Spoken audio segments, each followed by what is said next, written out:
नमस्कार दोस्तों, आप सभी देखना शुरू कर दे भोजपुरी पे नजर। जी हाँ दोस्तों, भोजपुरी का शेरनी अक्षरा सिंह। जी हाँ दोस्तों, अक्षरा सिंह का एक गाना आता है तेज पाता। जी हाँ दोस्तों, इस गाने को रिलीज किया जाता है अभी से 10 घंटा पहले, जिस टाइम अभी मैं वीडियो शूट कर रहा हूँ। जी हाँ दोस्तों, 10 घंटा में इस गाने की बात कर लेते पहले इस गाने का टाइटल पढ़ के आप लोग को बता देना चाहूंगा।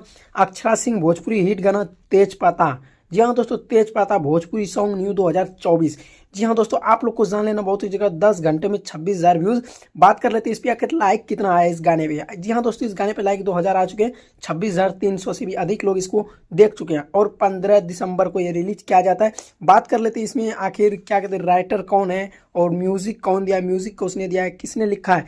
जी हाँ दोस्तों, इस एक राइटर है अजय बच्चन। जी हाँ दोस्तों, अजय बच्चन अपने प्यारे से कलमों से लिखते हैं इस गाने को तेज पाता। जी हाँ दोस्तों, तेज पाता गाना। और फैक्ट में आते हैं क्या कहते हैं, अक्षरा सिंह। अब बात कर लेते हैं इसमें म्यूजिक डायरेक्टर है महेश वेटिका। जी हाँ दोस्तों, आप लोग को ये न्यूज़ कैसा लगा। जी हाँ दोस्तों, अगर आप लोग इस गाने को नहीं सुने, आप लोग जाइए अक्षरा सिंह पे। जी हाँ दोस्तों, अक्षरा सिंह जैसी ही सर्च कीजिएगा, वहाँ पे 4 मिलियन से भी अधिक लोग इसको सब्सक्राइब करते हैं। उस चैनल पे इसको रिलीज किया गया था 10 घंटा पहले। जी हाँ दोस्तों, अगर आप लोग इस वीडियो को नहीं देखे तो आप लोग जाइए और वॉच कीजिए तेज पाता वीडियो को। धन्यवाद।